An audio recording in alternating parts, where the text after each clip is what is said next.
It's Friday, November 6th, and we're so glad to have you with us. Angel, welcome to the Anchor's Chair. I know this isn't your first time being on air. You've done a lot of reporting work, but it's your first time anchoring, so how does it feel? Well, you know what, Connor, I knew I was going to get in this anchor chair at some point this semester. I didn't know it was going to be, I thought it was going to be like a few weeks ago, but now it's nice to finally get to be in the anchor chair right now. And with you, my hands are a little sweaty, but as a first season anchor as well, what tips do you have? I've got to say, just, go with the flow. We've got a great show planned for us. We have so much cool stuff to talk about. So much interesting stuff to tell you, and I think you're going to be great. All right, sounds awesome. Well, let's check in with meteorologist Anna Dennis and see how things are looking like outside. Just Anna Dennis with your weekend forecast. Currently, it's 60 degrees outside. Very unusual temperatures for November. Will this continue into the weekend? I'll be right back with the details. We have a great show for you guys today, so let's see what we've got in store. First, we're going to learn how to take care of our mental health. And we look back at the election. Plus, we take a look at some last-minute Halloween celebrations. Good morning, Illini.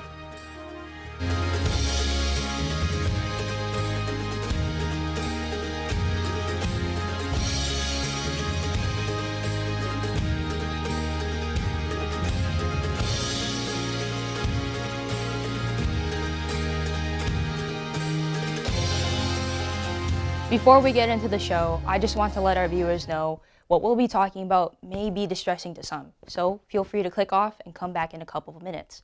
It's safe to say that 2020 has been a very tough year for everyone. With an ongoing pandemic and the uncertainty of the election, people are dealing with a lot, and for some, it is too much.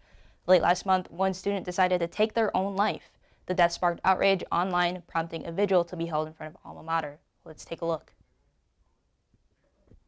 Students held a vigil last Saturday, addressing the death of a student who committed suicide late last month, but also bringing light concerns they had regarding how the university has handled student mental health. We need more resources. The resources that we currently have here at UIUC are insufficient.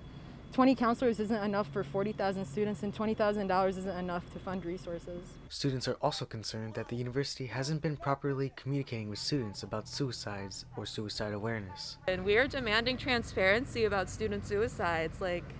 Just the fact that there's been no statement yet. Come on, why are we the ones announcing it? Sue Stock, an associate director of clinical services at the counseling center, says the reason involves more than just privacy. And honestly, it's just good practice. I mean, who would come to us if they knew we would be telling everybody, right? It's just such a foundation to the services we offer. We still can't deny that there's a bunch of suicidal students on campus, so it's let's unpack that. Why is that happening on our campus? Serena and Janina both believe that the university isn't doing enough to support students.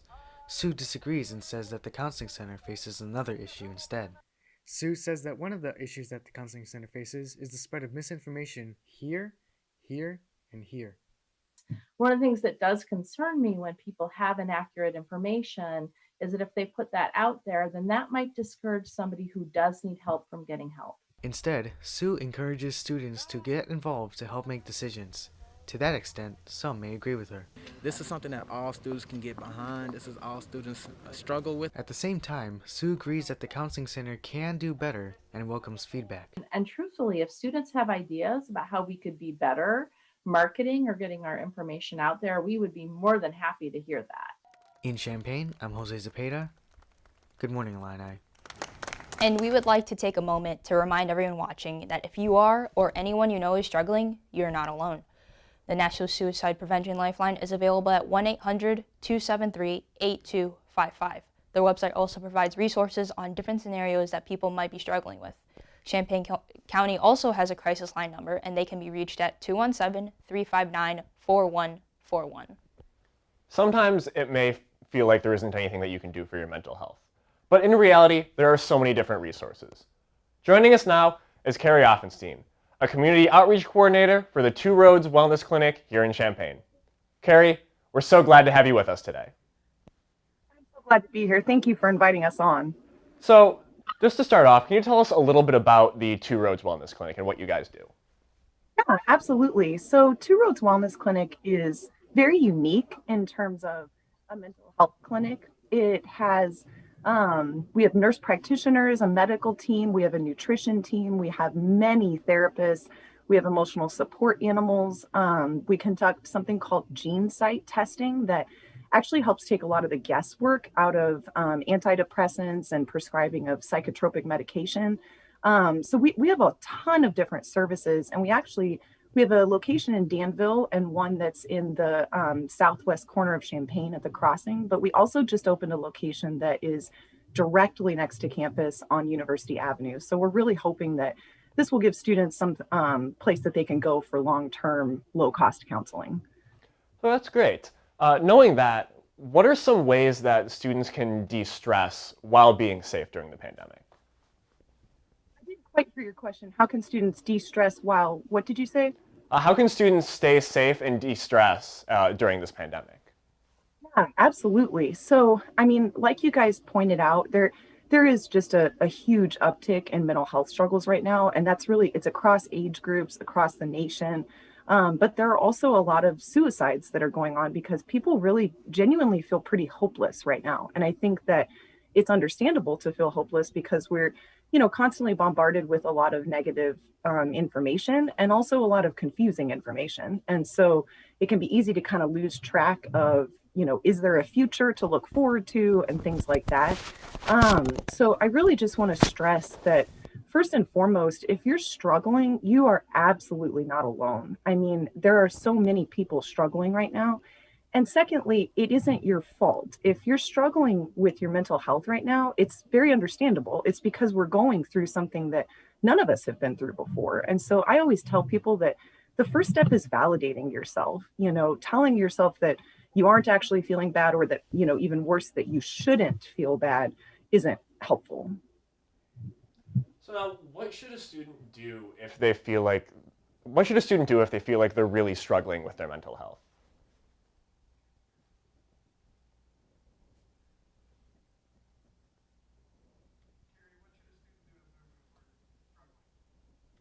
Struggling? So Nope, we lost audio on Carrie here for a second. We're going to try and get that back. hear me now? All right, so now, Carrie, what are some things that parents, friends, loved ones, and professors of stressed out college students can do to sort of provide support and to help a student's mental well-being? That's a super good question. I mean, I think, the other part of that is that I love that you're encouraging people to talk to other friends and students and professors. If you're in the position of being a person that someone is coming to, I would say there's a few things that you can definitely be sure to do. One is really just listen. A lot of times when people start to get to the place where they feel so bad that they're suicidal, a lot of stuff is really locked inside. And so just providing an open and very non-judgmental, space for someone to talk to you about what they're struggling with, a lot of times can start to alleviate some of that tension and pain inside of people. Another thing is to take all suicidal threats or statements seriously. Call in the help that you guys mentioned earlier. You don't have to personally be suicidal to call a crisis line or a suicide hotline. They actually also are very familiar with giving tips and advice to people who are close to people who are suicidal. And, really the last thing, I think that it's just important to understand that it's okay to ask people if they're having those thoughts. I think I've worked in crisis intervention and things like that for a long time. And a really common misconception is that if you ask someone, if your friend is telling you that they feel really bad and you say, are you suicidal, that you're going to give them that idea or something like that. But that is never the case. If someone already has those thoughts, then you asking them can really provide a release for them to talk about something that's so dark and locked inside. So providing that space, not judging, not being afraid to ask hard questions because they're in a hard place. Those are all really good things to do. Well, Carrie, thank you so much for joining us today and giving us your insight, your advice, and your perspective. We really appreciate it, and it's a great thing for the campus community to be aware of. too. And thank you so much for taking the time to inform students and to talk about this. You know, this is something that needs to be talked about. Oh, yeah, because of course. everybody's really struggling. Thank you again. If you're looking for something to clear your mind and distract yourself for a couple of hours, why not check out Illini Student Musical's ISM Showcase? The showcase will feature 90 minutes of music from famous musicals such as Newsies, Six, Rent, and Dear Evan Hansen. The showcase is the first of its kind for ISM, featuring 3 casts of 9 to 10 people. RSVP online by 11:59 p.m. tonight to secure a spot into the 7:30 p.m. showing this Saturday. Election Day was this past Tuesday. It has been a whirlwind of a week with some razor-thin margins. We're going to talk about some of those results today. So one of the biggest races that we had here in Illinois was the seat for state senate. So it was Republican Mark Curran versus the incumbent Democrat Richard Durbin. With about 90% of the state reporting right now, Curran is about 2,170,526 votes versus Durbin's 2,823,999 votes.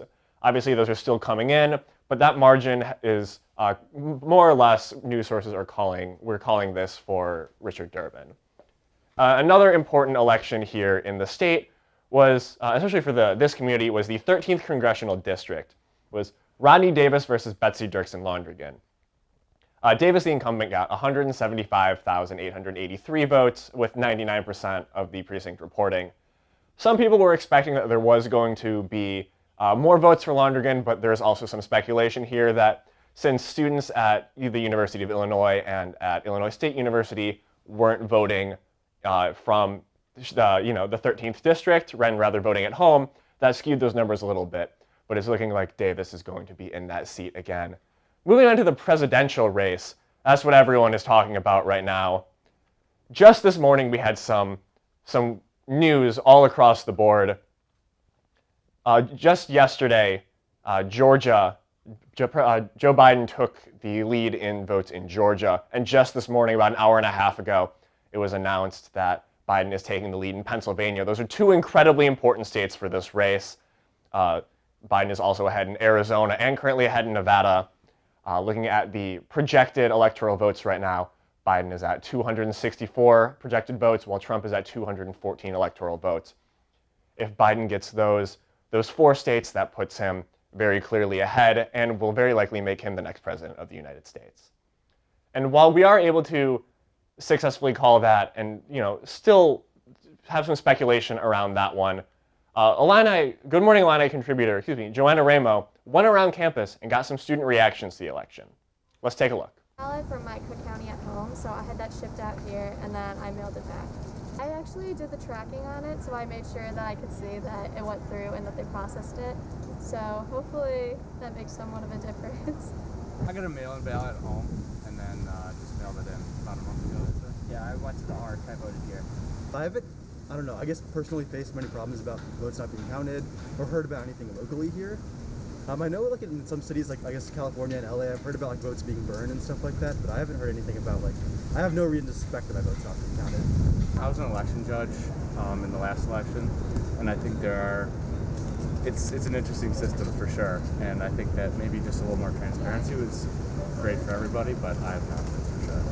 Yeah, and I voted the same way people have always done, so I too have confidence. I think it's going to be a process this week that we have to wait and see how it unfolds. Obviously, it's very close, and both sides have made their claims on how they think everything's gone, but I don't think anyone knows anything for certain until probably by the end of the week. Yeah, I think we can both agree it's going to be a pretty long, drawn-out process for the most part. So, we're just sitting tight and not really expecting any answers anytime soon. So, I guess last night, to be honest, I was surprised that to put it bluntly, I was surprised that Trump got so many votes. I guess throughout the country, and so many states were Republican. And when I looked at it again this morning when I woke up, I think it was a little more balanced. And I guess that's what I expected. Even before I haven't really been following too much of the polls and stuff. So I did kind of expect this to be a pretty close election. So I guess this morning, now the election is more in line with what I thought it would look like. I think kind of going into it after the last election, it was kind of hard to not lose hope in the sense that the results would turn out differently or that people would vote a certain way. But I think this morning, waking up to it, I kind of had a little bit more hope after seeing some more swing states and seeing their results. So I think last night I was a lot more anxious, and I'm still really nervous right now, but I feel like I have a better understanding of hoping that things turn out okay. While we all might not agree on who should be the next president, I think we can all agree on one thing: nice weather. So Anna, how's the weather looking like? Welcome back, Illini. Like I said, it's currently 60 degrees out here. Very unusual weather for November, and the temperatures will warm up to 72. A bit windy today with wind gusts up to 25 miles per hour, so whoa, try not to get blown away. Low tonight of 45, so a bit chilly, but that's okay. Heading into Saturday, high of 72, low of 52. That low is a bit warmer, so that's good. Sunny for Sunday, high of 75, low of 58, so even warmer, so that's good. This weekend, it's going to be a great weekend. It's going to feel like summer, so get outside and enjoy it. I'm not sure how long this will last. I'm meteorologist Anna Dennis with Good Morning Illini. Back to you guys. Thanks, Anna. I'm so excited about the weather this weekend. I'm going to go to Allerton Park, spend some time outside. But hey, stay tuned, and we'll be right back with more Good Morning Illini right after this.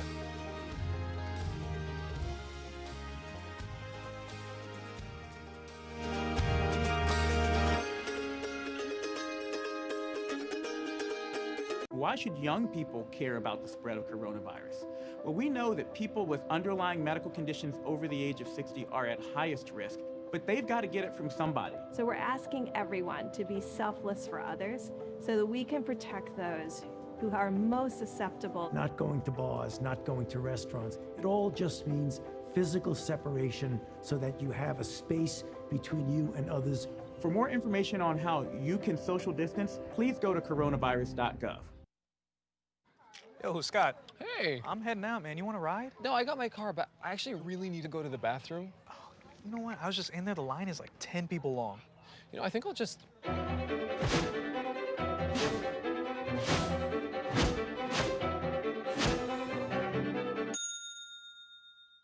Dude, are you okay? You wouldn't believe what I was just thinking. I am definitely buzzed. Yeah. I think I will take this, and I will take that ride home. Smart man. Did you see how that dog was looking at me?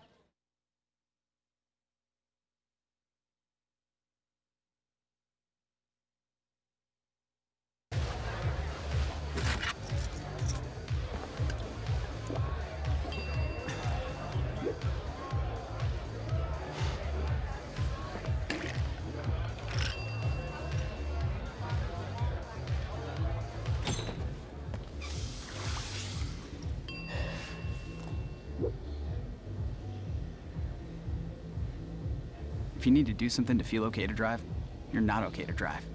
Don't drive buzzed. Multiple studies have shown that marijuana can slow both driver reaction and response time, which can be really dangerous. It's here. It's here. Wait. What? I can't drive. Why? My.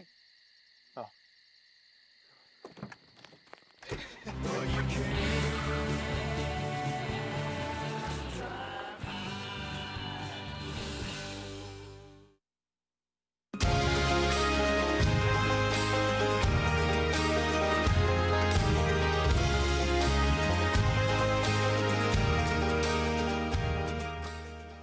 We're back with more Good Morning Illini. On Monday, Governor J.B. Pritzker implemented new mitigation efforts designed to combat the rising positivity rate of COVID-19 cases. Part of these mitigation efforts include shutting down indoor dining within restaurants and bars. Critics argue that such mitigations will cripple already struggling small businesses, restaurants, and bars. Good Morning Illini's Michael Grovier went out and asked the campus community what they think about these new mitigations. The day right before they announced all the closures, that'll be Sunday. I was at, I think I was at Brew Lab or something like that. So I was getting as much studying as possible done before the closures, so I could be as productive as I could. I actually went last week at an outdoor restaurant. They had outdoor seating, so we were able to sit down and eat outside. I was in a restaurant right outside campus on Sunday, but it wasn't affiliated with the campus at all. It was just outside, but it was spaced out and socially distanced, safe. Usually I would prefer having an indoor experience or even outdoor, but it's kind of hard some don't really set up tables and stuff around, so. Yeah, a lot of like the places that offer dine-in have now closed, but obviously due to the pandemic, everything has been like evolving and changing, and people have to be proactive about that. I think it was a good place to go and study, just to get out of my room and everything and like focus a bit more. But I think it's really important to like get the virus under control. Maybe not a lot of people would necessarily agree considering how well U of I has been taking care of it, but I would say like as a state as a whole, I think I would say we're doing a good job. You know, small businesses really are the backbone of the United States, and I think we really have to find this kind of balance where, you know, we're trying to stay as safe as possible and not infecting other people and our friends and family, but also making sure that these small businesses can stay afloat. And I think there have to be some kinds of resources and some kinds of ways that they can still operate and make some kind of money while making sure that everyone is you know, healthy and distanced and everything like that. But you know, I'm a pretty optimistic person.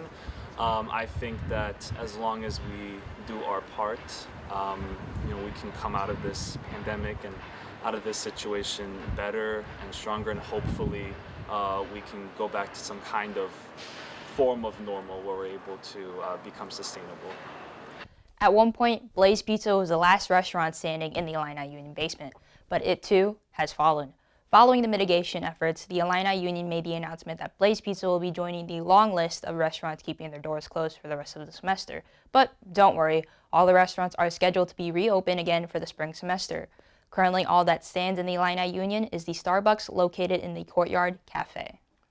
Now, Angel, I don't know about you, all this talk about food is making me pretty hungry, especially because I didn't eat breakfast.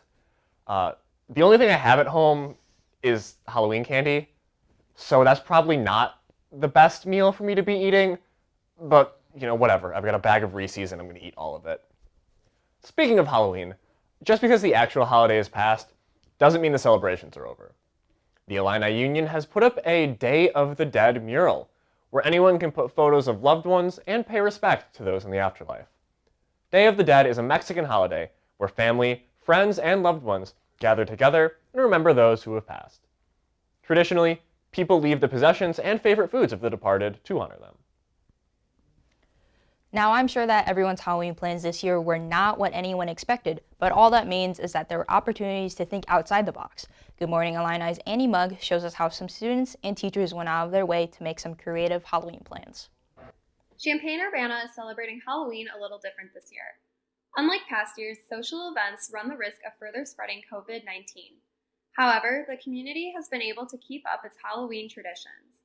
Events such as Boo at the Zoo and Curbside Trick or Treat maintain the festive spirit while also following proper COVID guidelines. According to Stella and her daughter Bella, what was once celebrated with social events such as parties or trick-or-treating has now become a bit more COVID-friendly. This year, it won't be as fun because we don't get to go with our friends, your friends, or like go outdoors. But we're all trying to make it work. My plan is I'm going to hide candy in different parts of the house, and they get to go fishing for it. They'll put on their costumes, they'll have their baskets, and they get to find the candy in the house, and it's all theirs when they find it. Countryside School has also seen some changes to their Halloween celebration as well. The students and parents have been invited to enjoy some social distanced Halloween festivities. Kindergarten teacher Miss Cox noted that although the celebrations have changed, traditions can still be continued. I've been here 18 years, and a couple years back, we started tradition of the eighth graders running the Halloween games in our classroom. And so it's like a full circle moment for me to see these eighth graders who were once my little kindergartners grow up and just see them in that role and it all come full circle. Speaking of fun, creative Halloween ideas, the a cappella group The Other Guys went all out this year and decided to give acting a try. They created a Halloween special and I was able to chat with them and learn more about their short film. Let's take a look. The Other Guys are known for their a cappella singing and comedic acts. However, like the world of arts, they have been heavily affected by COVID-19. Other guys, other guys, other guys, other guys. In a normal year, the other guys would be booking over 75 performances. Now, they're barely getting any. So, how could the other guys still bond as a group and show everyone that they're still around? How about making a Halloween special? The creative mastermind behind the special, Jake Daniel Patterson, gave a glimpse of what viewers should expect. It's a group of 7 guys that go to the Pills family household for a fun Halloween weekend, but they end up dealing with something much stranger and darker. What are you doing with that? Hey, get away from me! Get away from me! No! No!